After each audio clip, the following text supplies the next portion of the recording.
easier to get on and off with the split shell design, more comfortable with the memory foam liner, a waterproof walkable liner with a sole on it, which is seen here, and then also going to cover about how there's going to be less customization needed with this boot, and also benefits of it reducing manufacturing production. So first I'd like to talk about how this boot's easier to get on and off. What allows this boot to get on easier and take off easier is having it be the split shell design with the hinge on the back of the boot here. This is my original design, which I like to call the front entry design, because it opens up in the front and you're allowed to slide the liner in through the front of the boot. So what allows that to happen also is these two cable buckles. This bottom buckle seen here is actually part of my second patent.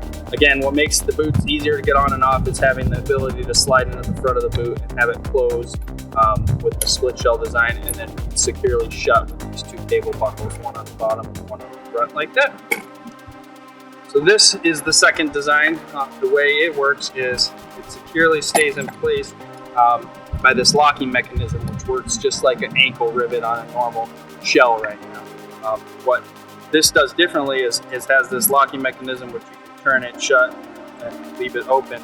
And when you have it open, it will allow it to pull out like this, allowing this back upper cuff to come like that, and then come open like that, and then open it up just like this. I like to call this one the clamshell or the top entry boot. It allows you to put the boot in like this and then close securely with this locking mechanism.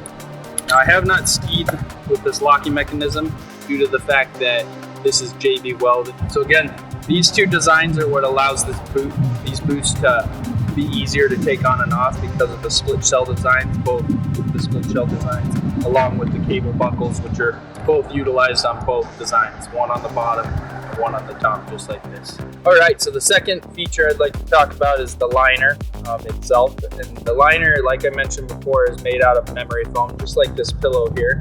Basically, I took one of these pillows, cut it up, and sewed it back up in a liner. This liner seen here. So this liner has memory foam throughout it, and what that does is allows the consumer to put it on first and get it all tightened up with the memory foam and let it settle nicely. Because trying this memory foam with current shells, when I slide the foot down into the shell, it would kind of just bunch up all the foam and it wouldn't quite work well. So that's how this split shell design came about. So yeah, memory foam inside the liner, and then it will be a waterproof, walkable with the sole on it liner. Offers some really nice benefits to the consumer, being able to drive to the slopes easily in these, being able to après ski in them, take them off at lunch and just relax in the liner, giving your foot a break from the rigid hard shell. So right now I want to talk about the ability of this shell to provide the customers with less customization needed in their shell and their liner. First, having the ability of the memory foam to mold to the foot every time is going to ensure less customization needed, no matter what the changes are in the anatomy of your foot, whether you have bone spurs that are getting bigger year by year, or different pressure points that pop up from year to year. The memory foam liner is going to help to alleviate a lot of that because it's going to mold every time it's put on. In addition to that, having the shell open up so nicely will allow boot fitters access to the lower cuff a lot easier to be able to get in there with a Dremel and stretch or grind. So make the work of boot fitters a little bit easier having this shell open up like this. That will help to keep customers happy because, as a boot fitter, I know that people can get pretty frustrated if they're having to come in multiple times to try and pinpoint the same pressure point that they're having. So this will help to reduce some of that, allowing the boot technicians to get in there a lot easier and pinpoint those problem areas. So yeah, that should help to reduce some of that. And then also, I want to be able to have the ability to have a plastic piece similar to what I've seen in heel areas, something that can snap into place. It would be in this forefoot area right here, so it would basically be a plastic piece that ran along the forefoot of your foot and could snap on the inside of the shell here. And that way you could have the ability to have multiple size liners or multiple size widths, I guess I should say, all the way from 105 width down to 98 millimeter width fit into the same shell. especially on beginner to intermediate level shells. You'll be able to fit all those widths within the same shell using those snap or magnetized pieces that will go on the interior of the forefoot. So yeah, that will help to need less customization, because you'll be able to fit the person, figure out what liner width works best for them, snap in the appropriate piece to fit that liner within the shell, and that already is going to pinpoint their foot shape and get them in the best possible position to start with.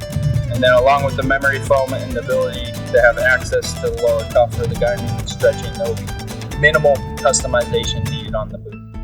And if there is customization needed, having the ability to open it up like this will definitely reduce that time, which in turn will keep customers happier.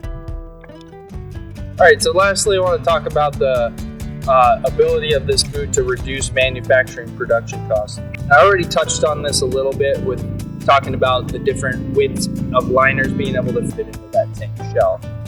With more advanced boots, you might need to fit all the widths within 2 shell shapes or shell widths. But yeah, it will still reduce the manufacturing costs because you won't have to be making different molding casts for each width. You'll be able to capture all the widths within one molding cast. That will help to reduce the manufacturing costs. The other thing that can help to reduce the manufacturing costs is if you made this plastic shell transparent and have the ability to see the liner through that transparent shell. It could feature a real colorful, beautiful liner that you can see through this transparent shell. And that way you can change the liner from year to year, especially since we're going to have a whole, range of liners to cover all the different widths and everything. You'll be able to change all the styles and designs and all that of the liner easily from year to year. You'll be able to keep the shell the same.